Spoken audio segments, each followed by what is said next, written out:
բարև ձեզ, մեր տնտեսական ծրագրի ներկայացնելուց հետո շատ են հարցերը մեր հայրենակիցների մոտ, որոնցից ամենակարևորը կապված է երկրորդ կետի հետ։ Ասում են, ճիշտ է, որ Սամվել Կարապետյանը որոշել է բոլոր փոքր բիզնեսի ներկայացուցիչներին ազատել հարկերից։ Այո, ճիշտ է։ Հայաստանում գործող բոլոր փոքր բիզնեսի ներկայացուցիչները ազատվելու են հարկերից։ Հարկերից շրջանառության հարկից ազատվելու են կրպակները, փոքր խանութները, ազատվելու են վարսավիրանոցները, ազատվելու են ավտոլվացման կետերը, ազատվելու են բոլոր ծառայություններ մատուցող փոքր ընկերությունները։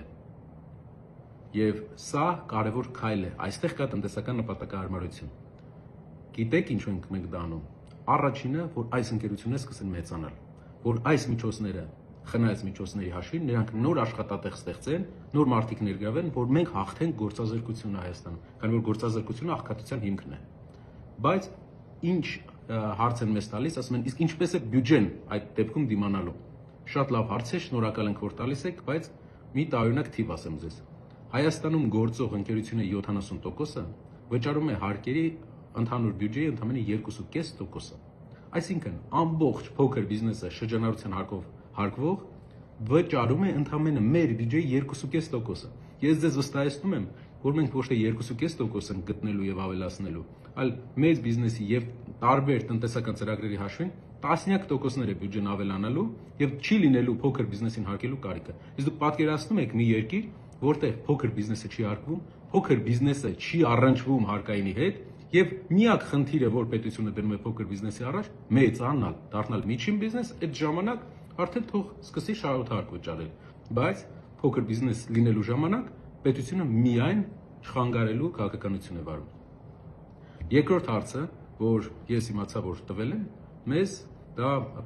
պետական պաշտոնյաներից մեկը հարցրել է, ասել է, որ բանակում ես չեմ ծառայել, բանակում ծառայելուց հետ կապված,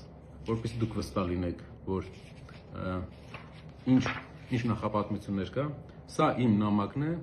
գրված 8 տարի առաջ Հայաստանի Հանրապետության գլխավոր զինկոմիսարին, որտեղ ասում եմ, ես Նարեկ Կարենի Կարապետյանս սահմանադրական պարտքս կատարելու համար խնդրում եմ ինձ օրակոչել պարտադիր ժամկետային զինվորական ծառայության։ Կից ներկայացնում եմ զինվորական գրքույկի պատճենը, ծննդյան վկայականները եւ իմ ստորագրությունը։ Պատասխանը եղել է բացասական նախարարության կողմից։ Բայց որպեսզի լրացնեմ ռազմական գիտելիքների բացը, ես եղել եմ առաջի սանը մի մեծ կառույցի, որը Հայաստանում այսօր գործում է, որը Հայաստանում այսօր զինվորական եւ մինչեւ զինվորական ծառայություն եւ զինվորական ծառայությունից հետո